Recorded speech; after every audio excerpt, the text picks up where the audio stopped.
Mesdames, Messieurs, bienvenue à votre magazine. Redéfinir la chrétienté, c'est vrai, nous en parlons depuis un temps avec notre invité, mais aujourd'hui, nous allons parler essentiellement, on va dire, d'un sous-thème qui concerne la croyance et la foi. Et il est là, notre invité, il a accepté notre invitation. Il s'agit du prophète Eli Patient Lumpungu, qui n'est plus à présenter, que vous connaissez déjà. Shalom, prophète. Shalom, Jaco.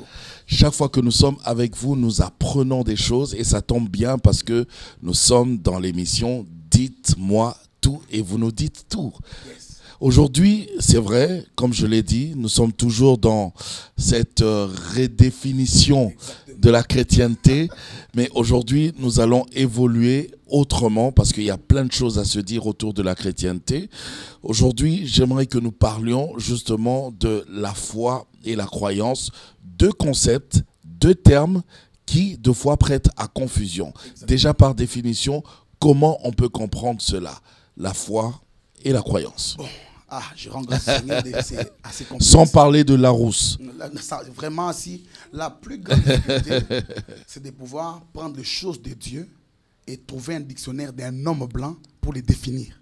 Ah. Les choses de Dieu sont définissables par Dieu lui-même. Okay. On ne peut pas utiliser Larousse. Larousse n'est pas chrétien. Okay. Larousse ne comprend pas Dieu comme nous le comprenons. C'est pour ça qu'il faut, pour comprendre les choses de Dieu, nous n'avons besoin que de Dieu lui-même pour interpréter les choses de Dieu. Alors, donnez-nous la définition divine. Exactement. Déjà, la foi, c'est Dieu. La foi, c'est Dieu. La foi, ce n'est pas les moyens pour faire les miracles. Parce que tous ceux qui font les miracles n'ont pas la foi. La foi, c'est Dieu. Nous avons des païens, des magiciens, des occultistes qui font des miracles, des prodiges, mais qui n'ont pas Dieu. Mais la foi, au-delà des miracles, de toutes choses, la foi dans le salut, et la foi ramène l'homme dans sa posture de Dieu. Parce qu'en fait, on ne peut pas être un enfant de Dieu sans être Dieu. Dans le livre de Psaume chapitre 82, verset 6, ça dit « J'avais dit, vous êtes de Dieu ». Dieu ne l'a pas dit aujourd'hui, il l'a toujours dit. C'est toujours ça l'évidence. Mais même Dieu dit, cependant vous mourrez comme des princes quelconques. Dieu ne veut même pas que nous puissions mourir comme des princes quelconques. C'est même notre mort, notre mort de Dieu. Lorsque notre grand frère Jésus est mort, sa mort a été donnée comme une mort d'un Dieu. Qu'est-ce qui s'est passé?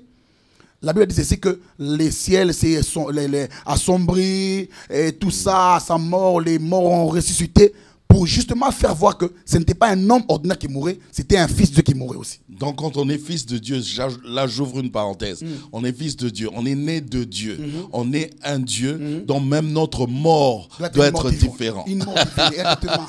Nous devons mourir comme des dieux.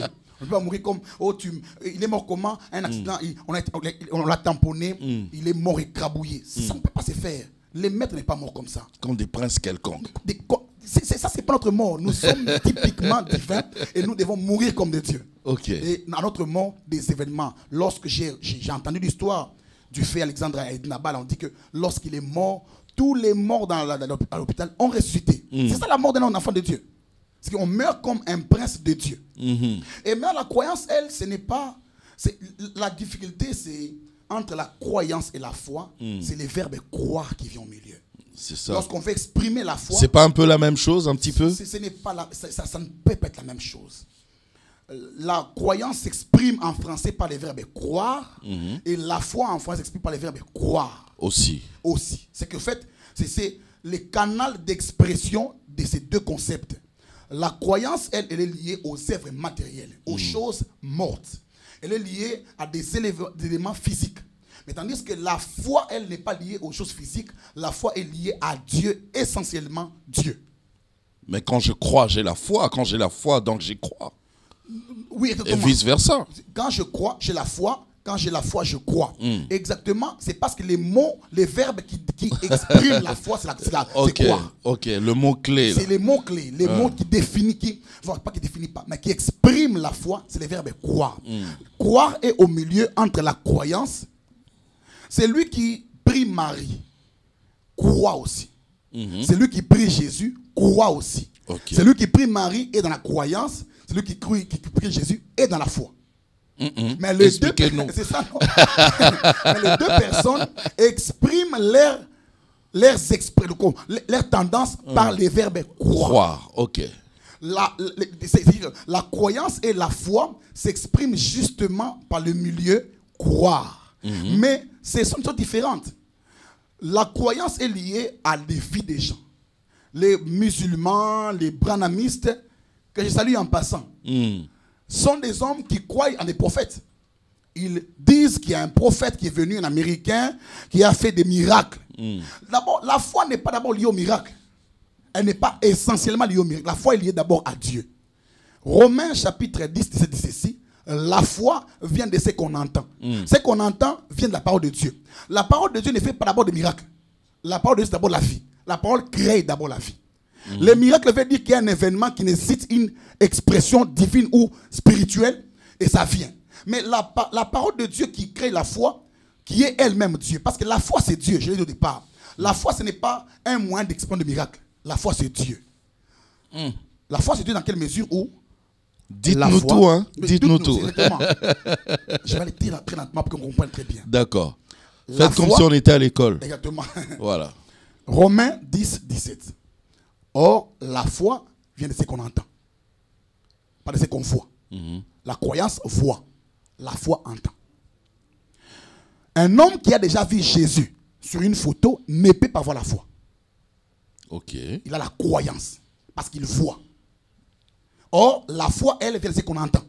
Un homme qui veut avoir la foi doit fermer les yeux, ouvrir l'oreille. Et lorsqu'il entend, ce qu'il entend maintenant crée une vision intérieure. Un homme de la foi a la vision intérieure de ce qu'il a entendu. Donc la foi n'est pas d'abord matérielle. Elle n'est pas, elle n'est pas. Elle n'est pas du tout matérielle. Elle est divine. Ok. Et je ne veux même pas dire spirituel parce que c'est un spirituel. Il y a d'un côté Satan. Vous voyez, je vais ouvrir une brèche que je vais refermer. C'est les domaines des trois mondes. Le monde divin, le monde spirituel et le monde humain. Dans le monde, il y a des choses qui sont justement tout ce qui est matériel, tout ce qui est visible, et même certaines choses invisibles sont physiques, sont humaines. Les microbes sont invisibles à l'œil nu. Du reste, tout est visible, même Dieu est visible. Lorsque Dieu dit à Moïse, personne ne peut me voir, s'il me voit, il va mourir. Il va mourir. La seule dimension dans laquelle l'homme peut voir Dieu, c'est la mort. C'est lorsque l'homme meurt, il peut me voir Dieu. Le monde spirituel est un monde de tendances. Tout ce qui est spirituel ne vient pas de Dieu. Une prophétie peut être correcte, mais n'est pas vraie. Dans la mesure où la vérité est liée à la source. Si la prophétie n'est pas liée à Jésus, elle peut être correcte. On vous dit, vous appelez Jacob, Pouté, là, si cela, non, date de naissance, si pas de connaissance. On vous dit même ce qui va arriver. Ça arrive même, mais ce n'est pas de Dieu. Dans Actes chapitre 16, la femme qui était remplie de l'esprit de Python prophétisait sur l'apôtre Paul. Prophétisait, elle donnait un message, c'est un homme de Dieu, croyait en lui, mais il y avait un esprit. C'était l'esprit de Python. Le problème, ce n'est pas la véracité. Ce n'est pas la logique, mais c'est le problème lié à la véracité. La vérité, c'est Jésus, c'est l'exclusivité. Un homme peut dire des choses qui ne semblent pas être cohérentes. Comme Ésaïe, qui 603 ans avant Jésus, dit qu'une femme vierge tombera enceinte. Lui-même est mort, c'est qu'une vierge tombe enceinte. Mais après des années, la prophétie s'accomplit. Elle était liée à la personne de... C'est ça la foi. La foi est essentiellement christocentrique. Mais la croyance est liée à beaucoup de choses. Vous voyez, par exemple, on nous dit, quand tu trébuches la jambe droite, c'est la bonne chance. C'est la croyance. C'est la croyance. Et puis on y croit en plus. Et quelquefois même ça produit. Ça marche aussi des fois, oui. Ça produit parce que exactement. La croyance c'est une forme de pouvoir vivre certaines choses, mais en partant pas de la source de Dieu. On vit certaines choses, mais qui ne deviennent pas de Dieu forcément. Or, le monde spirituel, d'un côté, il y a Dieu, d'un côté, il y a Satan. Les prophètes de Satan, la Bible dit dans le livre de 2 Corinthiens, chapitre 11, verset 13, elle dit, ils sont aussi faux serviteurs de Dieu, faux apôtres, faux docteurs, parce qu'ils sont comme leur père Satan, qui se déguise en ange de lumière. Logiquement, la pensée de Dieu est que nous ne puissions pas nous focaliser d'abord seulement au miracle, mais d'abord à Dieu. Qu'il agisse ou qu'il n'agisse pas. Qu'il nous donne ou qu'il ne nous donne pas. Il est notre Dieu. Et la foi, c'est ça. Est-ce qu'on peut se baser sur, je vais dire, cette définition que nous connaissons tous, or la foi est une ferme assurance des choses que l'on espère, une démonstration de celles qu'on ne voit pas. C'est ça? On peut, en fait, les grands problèmes, la difficulté, c'est que, je disais autrefois dans la première émission, la Bible a des versions. Mais la parole n'a pas de version. La parole, elle est unique, elle vient de Dieu. Bon, ça c'est d'après Louis II, c'est que j'ai dit. Là. Exactement, Louis II nous dit cela. Il dit que cette secte, compris, n'est pas l'exclusivité. Je peux comprendre la foi différemment de Louis II. Moi je dis ceci, que la foi est plus un style de vie qu'un moyen pour faire des miracles. Ça peut aussi faire aussi Hébreux chapitre 11, verset 1. Pour moi. Et plus un style de vie. Les justes, Hébreux 10, 38 dit, les justes, mon juste vivra par la foi. Par la foi. On ne dit pas qu'il fera des miracles. Tous les chrétiens ne font pas ne forcément des vivra miracles. pas par la croyance. Non, non, pas par la croyance. La croyance, ce sont des choses qui sont liées à des hommes et qu'on sait que c'est à ce niveau que je voudrais même dire que la foi est chrétienne, la croyance est religieuse. Donc vous nous ramenez vraiment à notre thème mère qui est redéfinir la chrétienté. Exactement. C'est qu'en fait, tout celui qui est dans une religion a exactement la croyance. Mais ceux qui sont chrétiens, nous ne partons sur rien. Nous n'avons aucun fondement. Nous n'avons pas des choses matérielles. Je n'ai pas de chapelet, pas de dizainier, pas de doigts. Je ne suis même pas, comme on dit, les judaïstes le font. Ils utilisent les lampes, torches. Je n'ai pas tout ça. Je n'ai que Jésus. Essentiellement Jésus. Je crois en lui. Il sauve ma vie. Un homme me dira, comment tu sais que tu es sauvé? Un frère est venu me voir un jour, me dit, prophète, je reçois Jésus-Christ aujourd'hui, je reçois demain, le lendemain je reçois. Je ne pense pas que je suis sauvé. Je lui dis, si tu ne crois pas que tu es sauvé, tu n'es pas sauvé. Le salut, ce n'est pas le fait de rester une prière. La foi là. Oh, Seigneur, juste comme Sauveur Seigneur. Ce n'est pas ça le salut. Tu peux même dire, Seigneur, sauve-moi. Et puis tu es sauvé. S'il n'y a pas de forme. La foi, c'est cette absolue confiance sur Dieu, pas sur sa main. Lequel Dieu que je ne vois pas, je n'ai jamais vu. Exactement. Pourquoi je dois placer ma foi sur une personne ou une divinité que je n'ai jamais vue? Le problème, c'est... On va rentrer dans les choses scientifiques. Oui, on va dans les choses scientifiques. Dites-nous tout, prophète. Lorsque vous êtes là dans le Jaco, votre cœur bat. Vous pouvez toucher, n'est-ce pas? Vous savez que ça bat. Mais les sens circulent. Mais vous ne pouvez pas toucher la main, vous savez que les sens circulent. Mais les sens circulent avec une grande vitesse. Mais comment vous croyez que vous dormez aujourd'hui? Jacob Pouté là, demain le matin vous réveillez, vous êtes Jacob Pouté là. Qu'est-ce qui prouve que vous êtes demain matin vous êtes Jacob Pouté là? Vous voyez, vous dormez Jacob Pouté là. Madame, vous réveillez. Pourquoi quand vous envoyez le matin vous ne verrez pas Jacqueline ou Jacob Poutéli? C'est seulement vous. C'est qu'en fait, il y a des choses qui sont juste là, qui ne demandent pas beaucoup de réflexion. La difficulté c'est que lorsqu'on commence à réfléchir sur la foi, on devient fou. La foi ne demande pas la réflexion. La foi exige la foi. À la foi, c'est la foi. Donc c'est abstrait. Comment je peux m'engager dans quelque chose d'abstrait? C'est ça la foi. Comme à Abraham, un Dieu qui te dit, quitte ta maison, ta patrie, va dans le lieu que je te montrerai et tu t'engages. C'est ça la foi.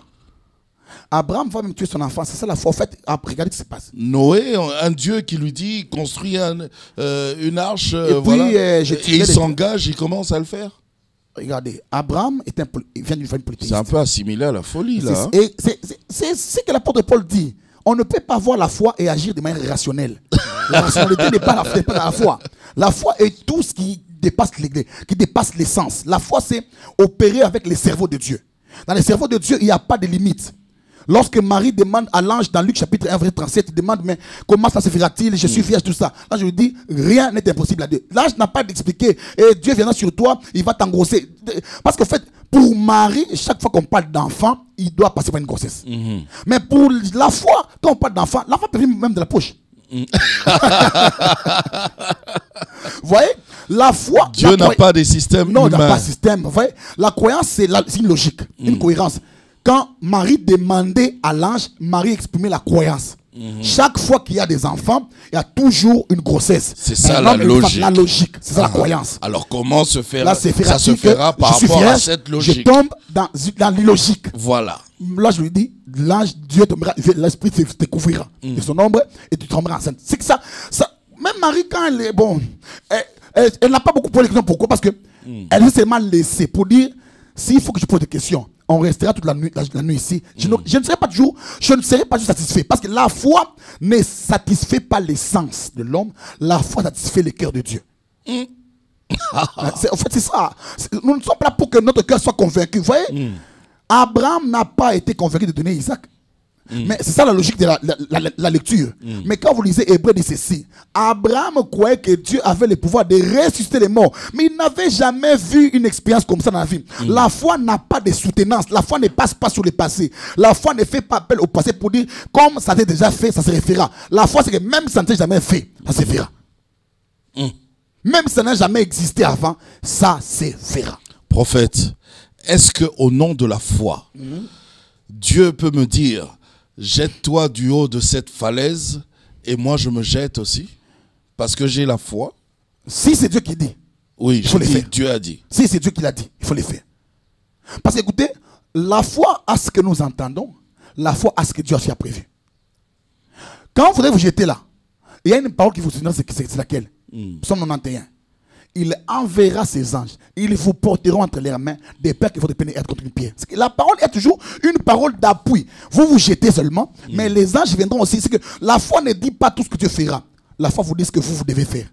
Vous faites ce que vous devez faire et Dieu fait ce qu'il doit faire. Bon, je vous prends au mot. Vous avez dit, ceux qui croient, ceux qui sont avec Marie, c'est la croyance. Ceux qui sont avec Jésus, c'est la foi.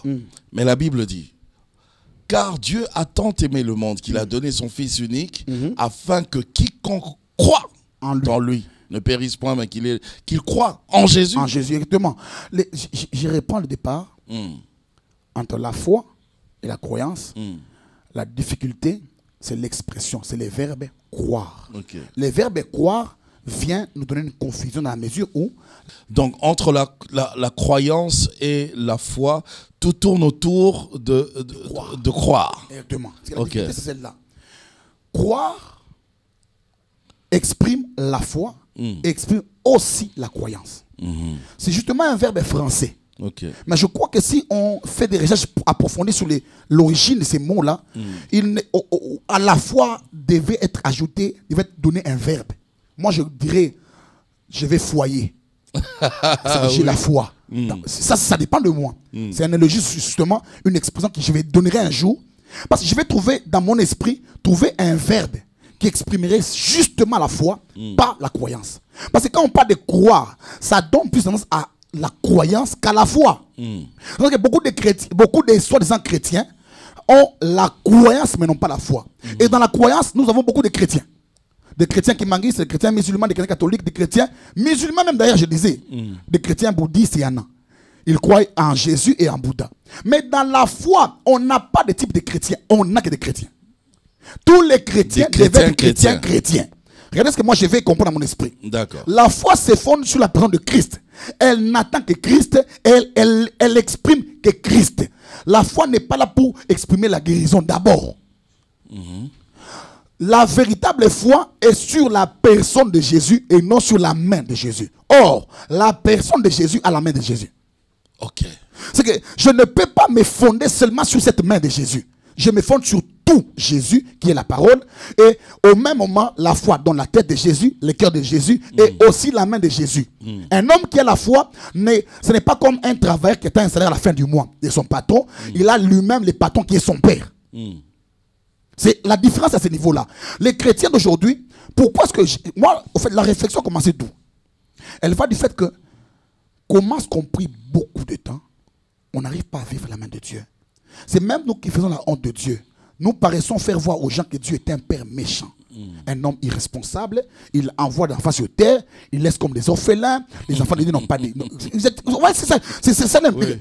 Un jour, un homme des églises des Noirs me dit, mais prophète, regardez ce que votre Dieu fait.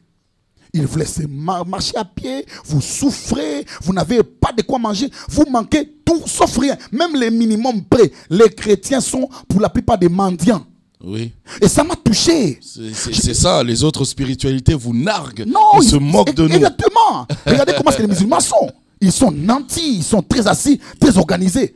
Mais comment est-ce que vous, les chrétiens, qui dites que vous avez Jésus, les tout-puissants, c'est lui l'amour de Dieu, comment est-ce que l'amour ne peut pas vous sauver? Justement parce que la définition de l'amour est liée à l'action. L'amour, ce n'est pas l'expression émotionnelle et sentimentale, ce que je ressens. L'amour, c'est Dieu. Même quand je ne le ressens pas, il est Dieu. Ce n'est pas une sensation émotionnelle. L'amour, ce n'est pas un muscle qu'on peut stimuler par l'entraînement. L'amour, c'est Dieu. Qu'on le stimule, qu'on ne le stimule pas, il est Dieu. Mais bizarrement, le fait que les chrétiens ont plus la croyance, ils ne vivent pas Dieu. La seule voie pour vivre Dieu, c'est la foi. Ce n'est pas la croyance. Et le fait que nous avons la croyance, nous ne vivons pas Dieu et nous faisons honte. On amène un méli-mélo. On amène un mélange. J'ai Jésus, mais je crois. Je donne un exemple. Je vais vers Jésus. Seigneur, donne-moi l'argent. Puis je me dis, si ma personnalité, je vais appeler tonton qui est dans tel pays. Ce n'est pas la foi. La foi, c'est s'appuyer sur Jésus. Père, donne-moi. Exclusivement sur Jésus. S'il ne me donne pas, il n'y a pas de plan B. Il n'y a pas de plan. Un homme de foi n'a pas de plan B. Il n'a que les plans. Il n'a même pas de plan A. Il n'a que des plans Dieu. Plan Dieu. C'est fini. Si Dieu ne me donne pas, il va me donner. Un jour, j'ai dit ça à l'église. Un frère m'a dit, mais prophète, s'il ne me donne pas, il va me donner. Ça veut dire quoi? Je dis, il va me donner toujours. C'est pas parce qu'il ne donne pas maintenant qu'il ne donnera pas après. Après, maintenant, était maintenant. Chaque maintenant était maintenant. C'est maintenant et de maintenant qui viendra. Et il sera aussi un maintenant pour moi. C'est pour ça que dans la Bible, elle dit quoi? Luc chapitre 18. La femme allait chez le juge unique demander une assistance. Les juges ne répondaient pas. Mais à un moment, la pression, Dieu par moment, lorsque tu pries, que Dieu n'agit pas directement, parce que Dieu travaille plus sur ton cœur que sur ce que tu as besoin. Ok. Alors, laisse Dieu travailler sur ton cœur. Les priorités du royaume sont par rapport à ce que pas par tu vas recevoir. Non, pas par rapport à cela. Il est dans la priorité. Il attend que tu comprennes qui il est, que tu entres dans la compréhension de sa personne, que tu l'adores. Il y a des moments où la vraie prière n'est pas demandée, c'est adorer le Seigneur. En même temps, je souffre. Hein? Lazare est déjà mort. Jésus arrive devant la tombe de Lazare. Quelle serait la priorité? De rendre grâce à Dieu ou de pouvoir demander la résurrection de Lazare? Jésus fait la priorité. Il rend d'abord grâce à Dieu. On n'a pas mangé 3 jours. Oui. Je donne mon témoignage. Je rends grâce à Dieu. Je rends vraiment grâce à Dieu. Même la force là, ça va venir d'où? La foi, l'expression de... attendez. L'intérieur là. L'intérieur, la foi, n'a pas une force physique. Même dans la mort, on peut croire en Dieu. Parce que je n'ai pas besoin de force physique. Je n'ai pas besoin de pouvoir parler. Parce que pour parler de la bouche, j'ai besoin de la force physique. Mais pour parler dans les cœurs, j'ai besoin de la foi intérieure. La foi, c'est cette force de Dieu là. Je ne dis rien, mais je crois que Dieu va me sauver. Un jour, je me rappelle, je suis passé par... Moi, je me rappelle que je me suis déjà empoisonné. Empoisonné, vraiment, j'ai dit, bon, je prends quand même du poison, je vais mourir parce que Dieu est irresponsable. Comment je peux souffrir comme ça? Je souffrais. Là, vous étiez encore païen. Chrétien déjà. Et demain, frère d'église. Dites-nous tout, notre prophète. église est devenue le centre de foi et des miracles dans la mesure où je me suis déjà pendu même un jour. Au nom de Dieu du ciel, j'ai pris une corde, je me suis dit, vous étiez déjà marié? Pas encore marié. Je me suis dit, j'ai tellement souffert. Dieu, comment est-ce qu'il ne me prend pas en charge? Dieu, il est comme irresponsable. Dieu est irresponsable. Il est irresponsable. J'ai souffert. Et pourtant, je prie. L'église était à Masangambila. Je faisais les pieds de Salongo jusqu'à Masangambila pendant 1 année. Des chaussures usées, chaussettes trouées, avec un seul caleçon. Pendant des années, j'étais en train de mourir. Je disais, Dieu n'est pas gentil. Là, c'est la foi alors. C'est plus la croyance. C'était la croyance. J'étais dans la croyance parce que je croyais en un Dieu. Je ne pense... Enfin, j'étais focalisé sur mes besoins matériels. Je veux qu'il me donne l'argent. Je dis aux gens, je dis à Dieu, pour que l'on sache que tu es Dieu, donne-moi. Dieu n'est pas Dieu parce qu'il donne. Dieu est Dieu même sans donner. Bizarrement, Dieu est même Dieu quand il tue. Il a tué à l'époque de Noé. Même des bébés qui mouraient, mais il était toujours Dieu. Et même il était toujours amour. L'amour de Dieu n'est pas émotionnel, n'est pas sentimental. Les bébés mouraient, Dieu était amour. C'est cette logique-là. Maintenant, quand je suis rentré en moi-même, un jour Dieu me donne un peu d'argent. J'ai bien mangé ce jour, j'ai dit, ah Seigneur, mais je te rends grâce. Dieu me dit, bon, tu m'as fait une prière il n'y a pas longtemps de te tuer. Alors comme tu as bien mangé aujourd'hui, je ne veux pas te laisser mourir affamé, je vais même te tuer. Je dis à Dieu, ah Seigneur, le meilleur moment de me tuer c'était quand j'étais affamé. Ce n'est pas maintenant où je suis en train de manger, tu veux me tuer maintenant. En fait, Dieu me fait comprendre justement que tu ne me comprenais pas encore. La foi permet, c'est l'intelligence que Dieu donne à l'homme de connaître Dieu. La foi, c'est connaître Dieu. Ce n'est pas connaître les miracles de Dieu. La foi n'est pas l'étude des miracles. Ce n'est pas l'étude de la miracologie. La foi, c'est, même sans miracle, c'est de comprendre qui est Dieu. Comment le connaître. La foi, c'est la seule chose qui permet à l'homme d'opérer dans la même fréquence que Dieu.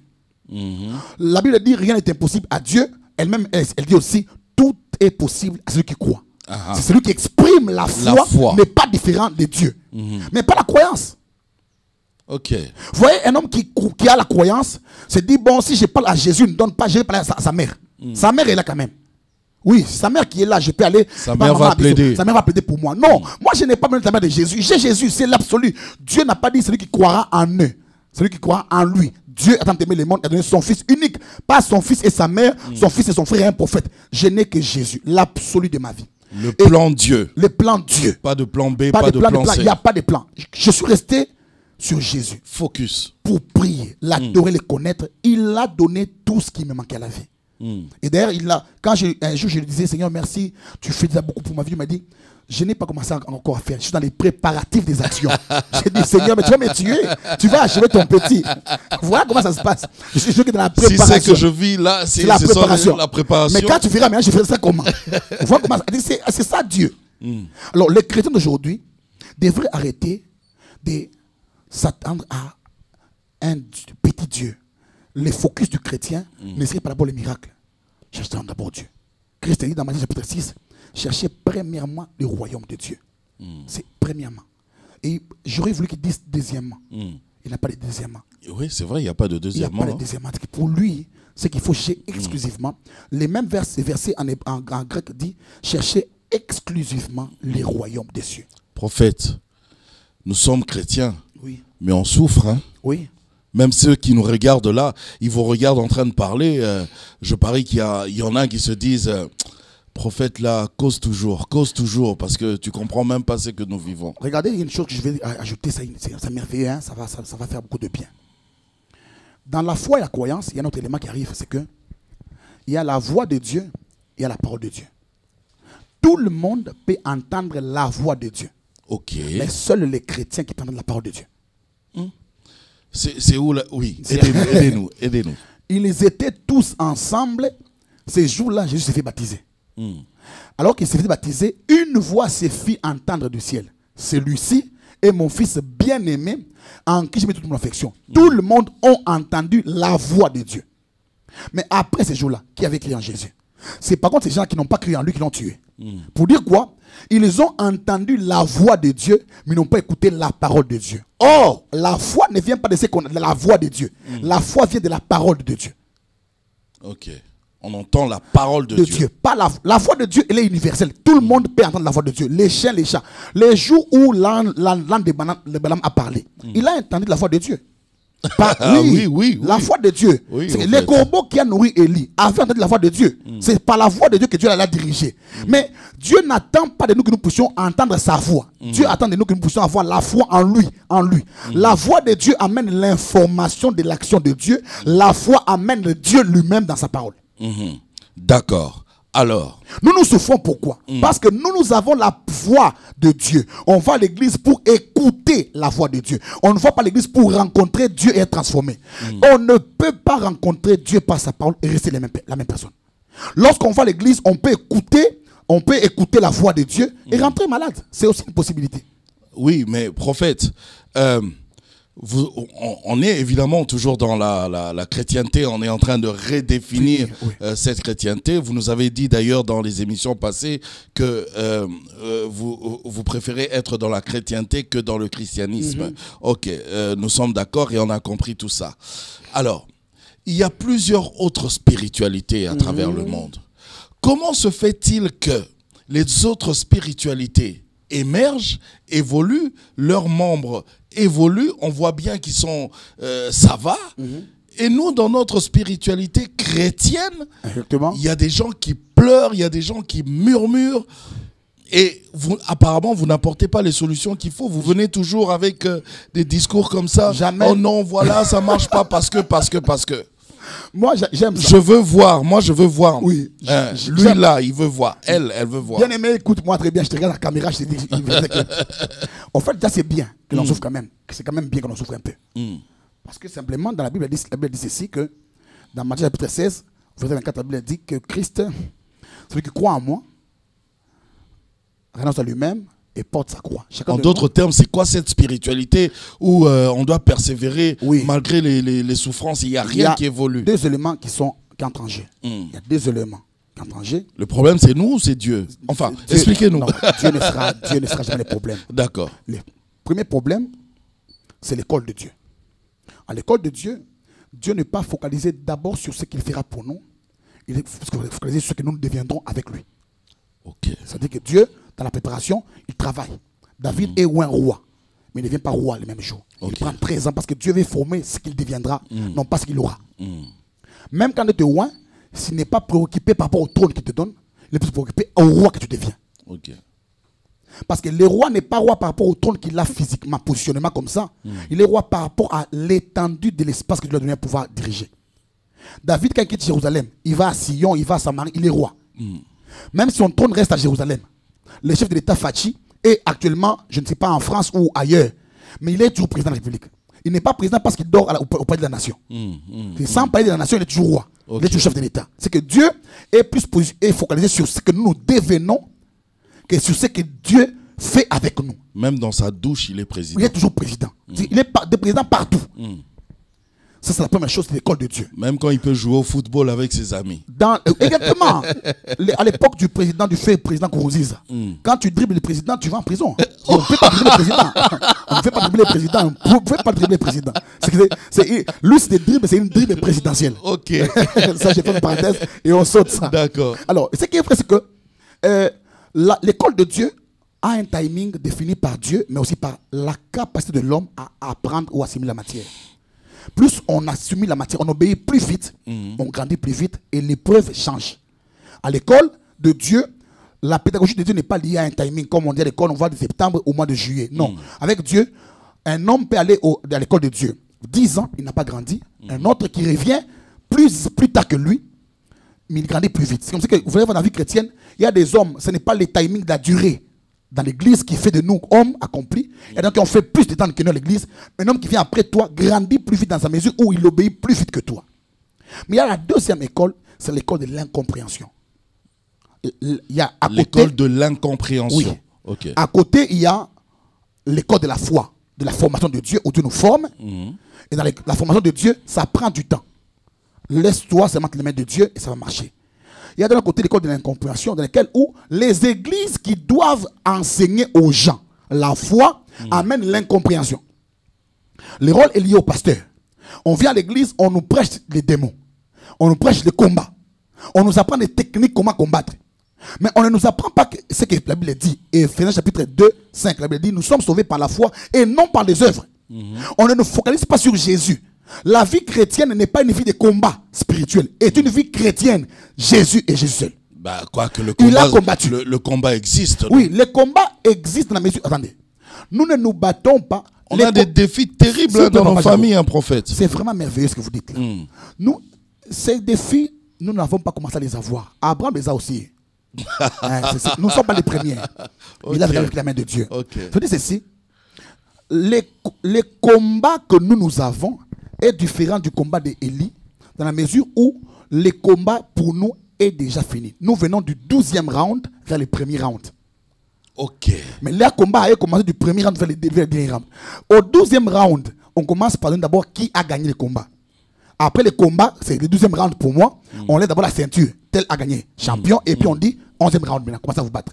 Et je ne me bats pas pour la ceinture. Je l'ai déjà. J'ai déjà la ceinture. Je suis déjà champion. Si on te dit ça, tu prends les combats comme un entraînement. Exactement. C'est comme un entraînement. Oui. On ne se bat pas pour la victoire. Mais les chrétiens, ils se battent pour avoir la victoire. Maintenant, Christ, si on ne se bat pour la victoire, c'est que nous sommes dans la croyance. Parce que Christ a déjà vaincu. Et après avoir vaincu, il a fait de nous plus que vainqueurs. Quand on prêche à un chrétien, ça lui rassure quand même un peu que j'ai déjà gagné quand même. Il n'y a aucun démon, quand je le dis, c'est aucun démon qui peut vaincre un homme chrétien comme moi. S'il veut me vaincre, je ne me défendrai pas. Jésus me défendra. Les démons vous entendent, ils vous voient. Hein? Quand ils disent, j'ai dit ça, Jésus est avec moi. Que les démons voient, qu'ils apprécient, qu'ils n'apprécient pas, je m'en fous. Dans la mesure où ce n'est pas moi qui me garde. 2 Corinthiens 5 te dit ceci, si quelqu'un est en Christ, si je suis dehors de Christ, ils peuvent me toucher. Mais je suis en Christ. Avant de me toucher, moi, ils doivent d'abord tuer Jésus. Éventrer Jésus et me sortir moi. Depuis toujours, je ne me suis jamais protégé. J'étais bébé, je me suis protégé. C'est ça que je me protéger. Donc je fais comment? Je suis chrétien. Je fais comment pour réussir, pour avoir du succès? C'est ça le problème. J'en ai marre de vivre dans cette médiocrité. La première chose, c'est quoi? C'est quitter l'école de l'incompréhension. Ok. L'école de la guerre, l'école de... J'ai vu une vidéo où un pasteur va avec une arme. Azul Moundou a chargé, kraka. On va tuer les démons aujourd'hui. Satan, je te prends, je t'égorge, je te fais boire des poisons. Ça, c'est dans la foi, c'est dans la foi. Non, ça n'a pas d'effet. C'est dans la foi. C'est dans la croyance. Il croit ce qu'il fait. Ce sont des pratiques de croyance, c'est pas la foi. La foi, c'est Satan, tu es vaincu, car il est écrit. Christ a triomphé de toi. Il t'a vaincu et cette victoire, je l'ai avec moi. Ça, c'est la foi. Ce n'est pas cette croyance-là où, du reste, je vais choquer un chrétien. Les diables ne meurent pas. Satan est aussi éternel. Il est éternel dans la mesure où il demeurera éternellement dans l'enfer, pas qu'il mourra. Oh, Jésus a rencontré Satan, il ne l'a pas tué. Il n'y a pas un pasteur, un évêque ou un archibishop qui tuera Satan. Satan est éternel, il ne mourra pas. On peut le chasser. Jésus l'a chassé, il ne fallait pas le tuer. Qui peut tuer Satan? Par quelle magie? Par quelle force? Le rôle de l'église, c'est de dire ça aussi aux chrétiens. Chassons-le, mais ne le tuons pas. Nous devons léguer Satan aux générations qui viennent. Pour que nos enfants aussi triomphent de lui comme nous triomphons de lui. Et ça va aller comme ça de génération en génération. Plus nous gagnons le diable et nous manifestons la victoire. C'est en triomphant du diable que nous manifestons la victoire que nous avons toujours reçu de la grande victoire de Jésus-Christ. Ok. Alors, je reviens un petit peu. Jusqu'où je peux aller avec la foi et jusqu'où je peux aller avec la croyance? La croyance, elle te prend de la terre vers l'enfer. La foi te prend de la terre vers le ciel. Expliquez-nous. Très clair. La foi n'est pas un mélange de force spirituelle pour atteindre un résultat. La croyance est un mélange de forces spirituelles pour avoir un résultat. J'ai Dieu, je peux aussi avoir une force de famille, une chose comme qui m'appuie pour avancer. Je peux avoir Jésus, j'ai aussi Marie, j'ai Kimbangu, j'ai tout ça. Je m'appuie sur les gens et j'ai la croyance et ça peut me donner un résultat. Mais la foi, c'est l'exclusivité. Je n'ai que Dieu et Dieu seul. Pas de plan A, pas de plan B, je n'ai que plan Dieu et j'y vais avec ça. Okay. Les Français disent tout chemin mène à Rome, c'est la croyance, mais la Bible dit il n'y a que le seul chemin, c'est Jésus-Christ. Ça, c'est la foi. La deuxième chose à pouvoir dire, c'est que la foi n'est pas venue d'abord pour le miracle, quoiqu'elle fait beaucoup de miracles. Okay. La foi est venue pour que l'homme connaisse Dieu. La foi permet à l'homme. La Bible dit que sans la foi, il est impossible d'être agréable à Dieu. C'est par la foi que nous sommes agréables à Dieu, c'est par la foi que nous connaissons Dieu. C'est pas sans la croyance. Il a dit pas sans la foi. La foi. Vous voyez qu'Hébreu parle beaucoup plus de la foi que de la croyance. C'est lui d'ailleurs le consommateur de notre foi. Exactement. La Bible dit que mon juste pas vivra, de notre croyance. Pas de notre croyance. Mon juste vivra par la foi, non pas de ce qu'il croit. Je peux croire que je serai chef de l'État. Je peux croire que je serai ministre. Si je n'ai pas un soubassement, si je n'ai pas Jésus avec moi, ma croyance ne me produira aucun résultat. Quand Christ vient, il enlève la croyance entre tête à nous. Oh, mon œil gauche clignote, ça veut dire ceci. Ça, ce sont des croyances. Il vient et te dit, crois seulement en moi, j'ai déjà tout prévu pour toi. Mais la difficulté, c'est quoi? La difficulté, c'est qu'un de mes fils, le père Donald, que je salue en passant, a dit un jour, il dit, la difficulté, c'est la simplicité. On dit seulement crois en Jésus. En fait, les chrétiens n'aiment pas ça. Les chrétiens disent c'est trop simple. Il faut il est quand même Dieu, c'est trop facile. C'est trop facile. Les chrétiens font que on dit crois en Jésus, bats-toi aussi. Papa, moi je me suis battu. J'ai tapé les mains. Les démons, je les connais par cœur et par nom. Et même par famille. Je connais même par quartier, par résidence. Mais ça ne m'a pas sauvé. C'est par contre quand j'ai pris mon temps à me frapper sur Jésus. Et Jésus seul. L'apôtre Paul dit, je suis venu devant vous pour, pas avec notre nom. Je suis venu devant vous avec Jésus et Jésus seul. Pas avec Jésus et telle force. Non. L'argent que nous voulons est en Jésus. Croyons seulement en lui. Dans la mesure où ne laissons pas notre cœur être corrompu. Disons, oh, je crois en Dieu. Est-ce que la foi ne peut pas être stimulée aussi que, quand même par quelque chose? Par quoi vous voulez parler de quoi? Par quelque chose ou par quelqu'un, parce que j'ai foi en Dieu parce que je sais au moins ce qu'il fait, ce qu'il est capable de faire ou ce qu'il a déjà fait. La croyance. Ah. Comment est-ce qu'Abraham pouvait croire? La Bible dit qu'Abraham croyait que Dieu pouvait ressusciter Isaac.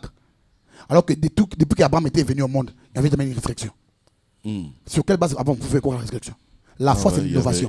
La foi, c'est l'innovation. Il n'y a aucun soubassement. La foi, c'est Dieu. La foi, ce n'est pas passé par des voies que Dieu a utilisées pour faire quelque chose. La foi, c'est passé par la nouvelle voie de Dieu. La foi, c'est passé par Dieu et Dieu seul pour arriver à Dieu. La foi ne passe pas par les hommes. Parce que la foi même, nous pouvons avoir des témoins. Les témoins de la foi qui ont expérimenté la foi, justement pour nous encourager à avoir la foi. Mais nous n'avons pas la foi par la vie d'Abraham. Nous avons la foi par la vie de Jésus. Nous avons la foi par la foi qui est Jésus. La foi, c'est Jésus. Même en lisant Abraham 10 fois, en lisant Abraham 90 fois, même Moïse n'ont pas la foi. C'est plutôt en nous connectant à Christ que nous avons la foi, parce que la foi, c'est la parole de Dieu qui est Christ. Pour éviter tout amalgame, là, prophète, comment je peux arriver à dissocier ma foi de ma croyance?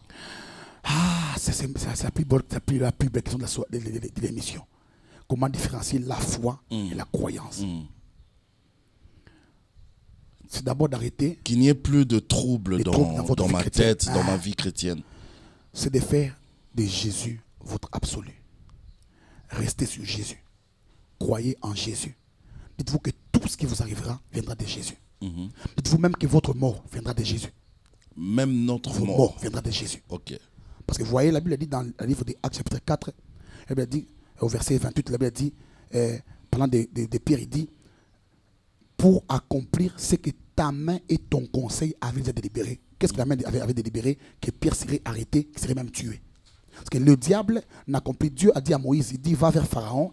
Pharaon fera ce que moi j'ai décidé. Il dit, vous irez vers lui, il vous libérera pour la première fois. Mais il dit, quand je tuerai les premiers-nés, c'est que les pharaons étaient en train d'exécuter exactement la mission de Jésus. La foi, exactement. C'est que notre mort est liée non pas au diable. Il n'aura pas cette gloire-là, qu'il m'a tué. Non, non. Moi, Jésus a été crucifié par les méchants, mais ils n'ont pas pu tuer Jésus. Il a rendu son âme au Père lui-même. Parce que très souvent, ça se confond, hein, même dans nos églises. Je ne sais plus où me situer, si en ce moment j'ai la foi, ou je nage en plein croyance. Comment est-ce que vous quand on nous apporte par exemple de l'eau ou de l'huile, des choses comme ça. On va finir par là. Les mouchoirs, tout ça. Oui. On va arriver. Commençons par dire, c'est que la foi, c'est Jésus. Arrêtons de croire au diable. Ne lui donnons pas les pouvoirs qu'il n'a pas. Le diable n'a pas les pouvoirs que... Les pouvoirs du diable, c'est notre ignorance. Mon peuple périt non pas par le diable, mais par l'ignorance, le manque de connaissance. Okay. C'est que le diable ne peut pas tuer un homme qui connaît Dieu. Il ne peut pas lui faire du mal. Le diable détruit ceux qui ont l'ignorance. Et notre ignorance, c'est du crédit que nous donnons à Satan. Le diable opère dans l'obscurité. Là où il y a le noir, c'est l'ignorance. Quand vous parlez de l'ignorance, c'est par rapport à Jésus, Jésus, connaître Christ. Ou par rapport à l'État, parce que vous avez dit, nous sommes des dieux. Oui. Nous ignorons même que nous sommes des dieux. La machine de la divinisation s'appelle Jésus. Ce n'est pas la canonification. La divinisation, c'est Jésus. Quand on reçoit Christ, nous sommes divinisés. On devient absolument Dieu sans perdre un iota de la divinité. La deuxième chose maintenant, c'est, vous posez la question de savoir, tantôt là, vous parlez d'une question. Comment, parce que ça s'embrouille un peu, comment je peux savoir si là je suis dans la foi ou dans la croyance. Là, cette question, parce que dans nos églises, il y a de l'eau, de l'huile, le problème, c'est quoi? des mouchoirs. Jésus lui-même, dans sa souveraineté, la veste du pasteur. La souveraineté de Jésus, il peut utiliser un bien matériel pour communiquer une puissance. La croyance, c'est un système. Vous voyez, quand un musulman prie, il a un truc dans ses mains, il compte là. Il le fait toutes les fois. Quand un catholique prie, par exemple, un dizaine chapelet, il manipule ça toutes les fois. Quand un branham devait prier, il a une photo de Branham dans sa maison, il voit l'auréole de Branham. Il est lié à cela. Mais la foi, ce n'est pas... Dieu peut me dire, prends le mouchoir aujourd'hui. Il ne dira pas ça demain. Je n'en fais pas un système. La souveraineté de Dieu qui n'est pas à confondre peut amener à Dieu de dire au pasteur, prends telle chose, en fait ceci. Prends de l'eau par exemple, utilise. Et Dieu agit. Mais demain, ne peut pas venir faire un commerce. Ça, c'est pas logique. Mais Dieu peut utiliser des biens matériels pour communiquer une puissance. Par moment, c'est justement pour que les gens qui nous voient arrivent à croire. Parce que l'homme a la croyance dans la mesure où il voit. La croyance est liée à la vision. Si les chrétiens ne voient pas l'eau, il dit, priez pour Nanga. On a prié pour moi, mais je suis sûrement guéri vraiment. Mais il dira quoi? Quand on a prié pour moi, j'ai bu de l'eau. J'ai été guéri. Parce que les chrétiens, lui, c'est ce genre de chrétiens qui veulent systématiser Dieu. Moi, je ne suis pas guéri parce que j'ai pris de l'eau. Je suis guéri parce que l'homme qui a prié pour moi est dans la parole de Dieu. Jacques 5 dit, un homme malade, qu'on prie pour lui. Alors nous voulons stimuler les chrétiens à sortir de la croyance. Arrêtons de confondre les choses, bien-aimés Seigneur. Nous n'avons pas reçu Jésus pour combattre les démons. Nous n'avons pas reçu Jésus pour monter la montagne. Nous avons reçu Jésus pour être chrétien et en Jésus. Okay. Les couteaux ne deviennent pas tranchants lorsqu'on l'applique sur la viande, mais il est tranchant lorsqu'on va les limer. C'est-à-dire que dans la mesure où le chrétien n'est pas fort lorsqu'il combat le diable, il est fort lorsqu'il est sur Jésus. Un petit mot, de la fin. Oui. Cher bien-aimé Seigneur, vous avez gaspillé beaucoup de temps à ne pas croire bien en Dieu. Vous croyez en lui en partie. Vous croyez qu'il peut faire ça et non ça. Dieu ne peut pas faire ça et non ça. Tout ce qui est dans sa volonté est faisable. Dieu ne peut pas changer le sexe d'une personne, ce n'est pas dans sa volonté. La foi s'exerce dans la volonté de Dieu, dans l'analogie. Romains 12, 6 dit quoi? Que celui qui prophétise les fait selon l'analogie de la foi. Il y a une façon de faire de Dieu dans la foi. Mais en finissant, bien aimé Seigneur, Dieu peut tout faire pour vous. Prendre un très pauvre et en faire un très riche. Prendre un très malade et en faire un très guéri, il peut le faire. Croyez seulement en lui. Ne mélangez pas juste à un prophète. Même pas en moi. Même si j'opère dans quelque dimension ce soir, ne croyez pas en moi au même rang que Jésus. Le seul sauveur, Jésus. Le grand roi, Jésus. Et tout, c'est Jésus. En tout cas, prophète Élie Passion Lumpungu, on vous dit merci de tout cœur. Merci beaucoup, mon Jacob. Portez-vous bien, que Dieu vous bénisse et au revoir.